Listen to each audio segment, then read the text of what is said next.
Hi hello everyone. இன்னைக்கு நம்ம பார்க்க போற டாபிக் கரப்ஷன். அதாவது எடுத்துக்கிட்டீங்கன்னா ஊழலை வந்து நம்மளால ஒழிக்க முடியுமா, ஊழலை வந்து நம்ம சமூகத்திலிருந்து நம்மளால கம்ப்ளீட்லி எராடிகேட் பண்ண முடியுமா அப்படிங்கிற ஒரு எவர் கோல்டன் கொஸ்டின். இது வந்து காலகாலமா வந்து அரசர் காலத்துல இருந்தும் சரி, இப்ப இருக்கிற ஜனநாயக ஆட்சியிலயும் சரி, இந்த கேள்வி வந்து ஒரு பிளேக் மாதிரி. ஆனா இது எல்லாத்துக்கும் வந்துட்டு ரொம்ப ஒரு சூப்பர்ஃபிஷியலான ஆன்சர் வச்சிருப்பாங்க. நான் சூப்பர்ஃபிஷியலான ஆன்சர் எதுவும் கொடுக்க போறது இல்ல. இது வந்து ரொம்ப சைக்கலாஜிக்கலா ஏன் இது கரப்ஷன்ங்கிறது வந்து ஊழலுக்கான மனநலம் என்ன, அது வந்து ஏன் வந்து ஊழல்ங்கிறது வந்து நடக்குது அப்படிங்கறத வந்து ரொம்ப டீடைலா சொல்ல போற. இந்த வீடியோ முழுசா பாருங்க. It will be beneficial for you. எல்லாருமே ஊழலுக்கான விதையை விதைக்கிறோம். ஆனா நீங்க சொல்ற மாதிரி கிடையாது, நீங்க நினைக்கிற மாதிரியும் கிடையாது. வேற ஆஸ்பெக்ட்ல இது நீங்க பார்த்து நீங்க புரிஞ்சுக்கிட்டீங்கன்னா உங்க லைஃப்ல ஊழலை வந்து நீங்க எப்படி வந்து ஒழிக்கலாம்ங்கிற ஒரு இன்சைட் வந்து இந்த வீடியோல கொடுத்துருக்கேன். லெட்ஸ் கோ.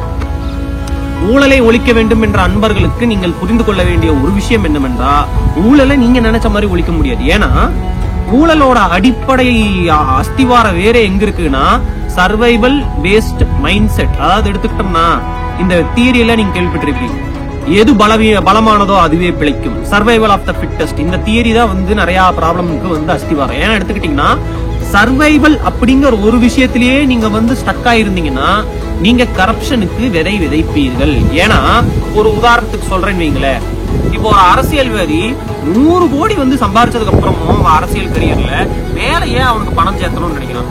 ஒரு ஓரத்துல இது நம்மளுக்கு பத்தாது, நாளைக்கு வந்து இந்த 100 கோடியும் பத்தாம போச்சுன்னா நம்ம பொழப்பு என்ன ஆகுறது அப்படிங்கிறது.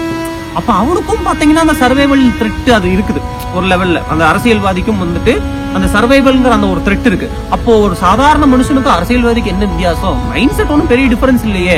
ஒரு அரசியல்வாதி மைண்ட் செட்ல எடுத்துக்கிட்டீங்கன்னா அவன் சர்வைவலை கண்டு பயப்படுறான், ஒரு சாதாரண மனுஷன சர்வைவலை கண்டு பயப்படுறான்.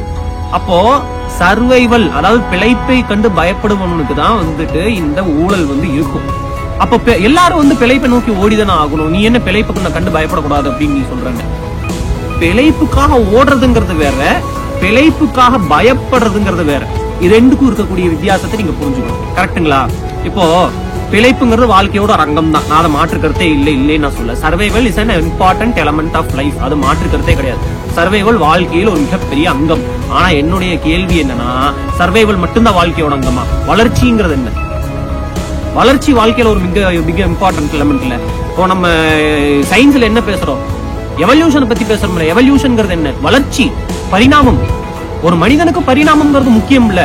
நீங்க at the end of the day நீங்க வந்து சாகர காலகட்டத்துல நான் சூப்பரா பொழைச்சு காமிச்சிட்டேன்னு சொல்றதுங்கிறது வந்து நல்லா இருக்குமா, நான் வந்து பெரிய அளவுல வளர்ச்சி அடைஞ்ச வாழ்க்கையிலன்னு சொல்றதுங்கிறது வந்து கம்பீரமா இருக்கும் அப்படின்னு கேட்டீங்கன்னா, நான் வாழ்க்கையில இந்த விதத்துல நான் வளர்ந்து காமிச்சேன், நான் சின்ன பையனா இருந்ததுல இருந்து இப்ப வரைக்கும் அப்படின்னு சொல்றதுதான் கம்பீரம்.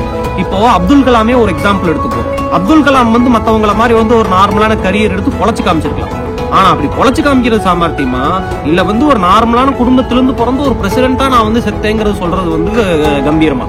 So we all know at some point that இந்த சர்வைவல் பேஸ்ட் மைண்ட் செட் தான் நிறைய ப்ராப்ளமுக்கான ஆதாரம். அப்போ growth மைண்ட் செட் வேணும். இது ரெண்டுமே ஈக்குவலா இருக்கணும். இதுதான் நான் உங்களுக்கு ஃபர்ஸ்ட் சொல்ல போற தியரி. என்னன்னா, மக்கள் எப்போ இந்த சர்வைவல் மைண்ட் செட்ல இருந்து வெளியில வராங்களோ அப்ப கரப்ஷன் வந்து. இதுக்கும் கரப்ஷனுக்கு என்னடா சம்பந்தம் நீங்க கேட்பீங்க. ஃபர்ஸ்ட் எலிமெண்ட் நீங்க இதை புரிஞ்சுக்கங்க. செகண்ட் எலிமெண்ட் வர கரப்ஷன்ங்கிற வார்த்தைக்கு அர்த்தம் என்னன்னா மிஸ்மேனேஜ்மெண்ட் ஆஃப் ஃபண்ட். அவ்வளவுதான்.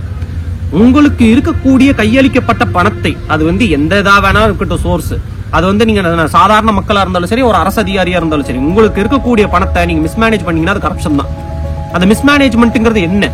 நீங்க வெறும் உங்க பொழப்புக்காகவே மட்டும் நீங்க அந்த பணத்தை வந்து நீங்க வந்து முதலீடு பண்ணிட்டு இருக்கீங்க பாத்தீங்களா, அதான் கரப்ஷனுக்கான விதை. எப்படின்னா, நீங்க பொழப்புக்காக மட்டுமே நீங்க அந்த பணத்தை முதலீடு பண்ணி உங்களோட வளர்ச்சிக்காக நீங்க அந்த பணத்தை வந்து முதலீடு பண்ணாத போது என்ன நடக்கும்னா, நீங்க வந்து கடைசி வரைக்கும் நீங்க சர்வைவ் ஆகணுங்கிற அந்த மைண்ட் செட்லயே ஸ்டக் ஆயிருப்பீங்க, அந்த லூப் ஹோல்ல ஸ்டக் ஆயிருப்பீங்க.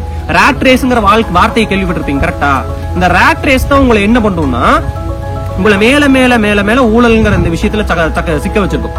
ஒரு உதாரணத்துக்கு சொல்றேனே, எத்தனை பேர் நம்ம வாழ்க்கையில லக்ஸரி அப்புறம் பிழைப்பு இதை தவிர வேற எதுக்கு செலவு பண்றோம்? அதை எடுத்துக்கிட்டோம்னா ஒரு ஸ்கில்ல வந்து நம்ம அதாவது வந்து ஒரு திறமையை வந்து வளர்த்திக்கிறதுக்காக நம்ம வந்து ஏதாவது முதலீடு போடுறோமா? கிடையாது. ஒரு விஷயத்தை கத்துக்கிறதுக்காக நம்ம ஏதாவது முதலீடு போடுறோமா? கிடையாது. ஆனா நம்ம வந்துட்டு நம்ம அடுத்த வேலைக்கு பொழப்பு ஓட்டணும், அதுக்காக நம்ம இது இன்வெஸ்ட் பண்ணணும். அடுத்த வேலைக்கு நம்ம வந்து பக்கத்து வீட்டுக்காரன் அவ்வளவு பெரிய கார் வாங்கியிருக்கான், நானும் கார் வாங்கணும் அப்படின்னு சொல்லிட்டு போறாம, ஷீலா அப்படி கார் வாங்கியிருக்கானம்மா, ஏன் நம்ம வீட்டுல கார் இருக்க கூடாது அப்படின்னு சொல்லி நீங்க போய் கார் வாங்குறீங்க. அதுதான் பிரச்சனை. Still you are stuck in survival. இந்த சர்வைவல் பேட்டர்ன்ல இருந்து நீங்க எப்ப பிரேக் ஆகி நான் growthக்கு மோர் இம்பார்ட்டன்ஸ் கொடுப்பேன். சரி, சர்வைவல் என் லைஃப்ல முக்கியம் தான், நான் பொழைப்போட்டணும் தான், ஆனா அதையும் தாண்டிய வளர்ச்சிக்கு நான் எப்போ என் பணத்தை முதலீடு பண்றேன்னு நீங்க நினைக்கிறீங்களோ அப்பதான் ஊழலை வந்து வாழ்க்கையில இருந்து விளக்குறதுக்கான முதல் விதையை விதைக்கிறீங்க. அப்போ உங்க பர்சனல் லைஃப்ல நீங்க அதை முதல்ல பண்ணணும்.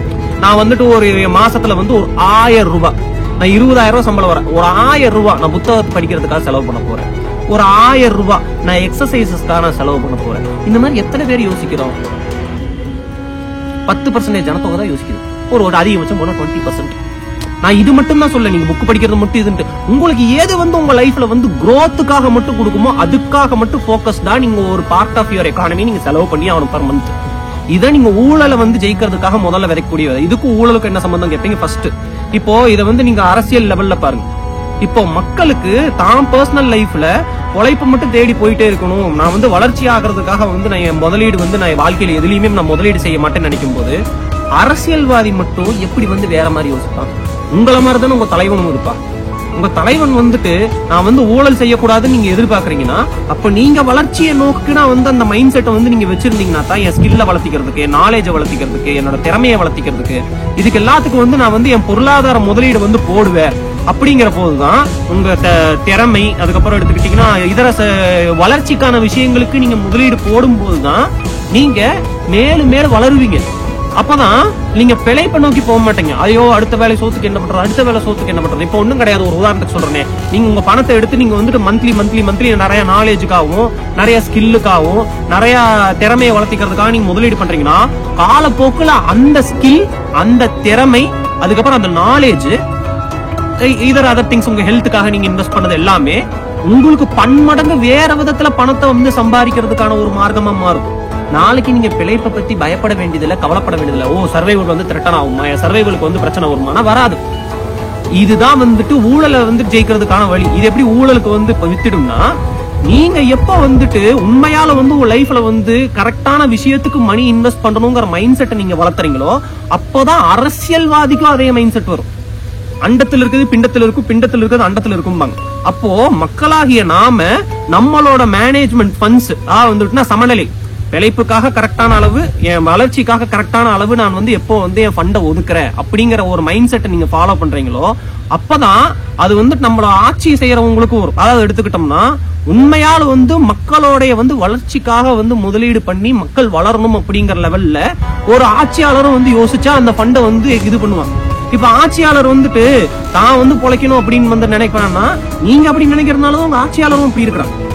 அப்போ இது சேஞ்ச் ஆகணும்னா ஃபர்ஸ்ட் ஃபண்டமெண்டல் என்னன்னா growth மைண்ட் செட். அதுக்காக நீங்க வந்து மணி ஸ்பெண்ட் பண்ண ஆரம்பிக்கிறது. அப்ப மிஸ்மேனேஜ்மெண்ட் ஆஃப் ஃபண்ட்ஸ், நான் ஏற்கனவே சொன்னா முதல்ல சொன்ன அதே வார்த்தை தான். நீங்கள் பணத்தை தவறாக கையாளுகிறீர்கள் பாத்தீங்களா? அந்த தவறா கையாளுறது எப்படி வந்து சரியா கையாளணும்னா, என்னுடைய வளர்ச்சிக்காக நான் பணத்தை முதலீடு செய்யறேன். அது வந்துட்டு ஒரு லெவல்ல வந்து என் ஆட்சியாளருக்கும் அதே மைண்ட் செட் வரும். அப்ப மக்களுக்கு கரெக்டான விதத்துல பணத்தை முதலீடு செய்யணும் அப்படிங்கிற ஒரு மைண்ட் செட் அவங்களுக்கு வரும்.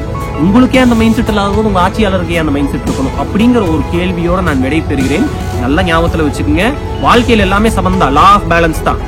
நான் பிழை போட்டுற அது ரொம்ப முக்கியமானு கேட்டா முக்கியம். பட் அதுக்கு ஈக்குவலான முக்கியத்துவம் எதுக்கு இருக்குன்னா, உங்க வாழ்க்கைக்கு நீங்க வளர்ச்சிக்காக நீங்க என்ன செலவு செய்யறீங்க.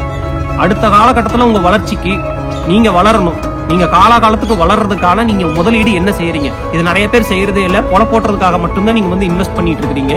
அதனாலதான் வந்து மிஸ்மேனேஜ்மெண்ட் நடக்குது ஃபண்ட்ஸ்ல. இததான் ஆட்சியாளரும் செய்யறாங்க. அப்போ வளர்ச்சிக்கு அக்கறை இல்லாத போது கரப்ஷன் எப்படி நடக்காம இருக்கும்? தாராளமா நடக்கும். சோ எந்த இடத்துல வந்து growth மைண்ட் செட் இருக்கோ அங்க கரப்ஷன் கம்மியா இருக்கும். எந்த இடத்துல growth மைண்ட் செட் இல்லையோ அந்த இடத்துல கரப்ஷன் வந்து தலை விரிச்சுக்கிட்டு ஆடும். அப்படிங்கிற இந்த இன்சைட்டோட விடை பெறுகிறேன். அப்போ சர்வைவல் மைண்ட் செட் தாண்டி உங்களோட growth மைண்ட் செட் எப்போ வளருதோ அப்போ நீங்க வந்து இந்த உலகத்துல கரப்ஷன்ல இருந்து வெளியில வர்றதுக்கான விதையை விதைக்கிறீங்க. அதுக்கேற்ற ஆட்சியாளர்களையும் நீங்க வந்து உங்க வாழ்க்கையில கொண்டு வருவீங்க. அப்ப அவங்களும் வந்து அதை பிரதிபலிப்பாங்க. அந்த இன்சைட்டோட விடை பெறுகிறேன். பாய்.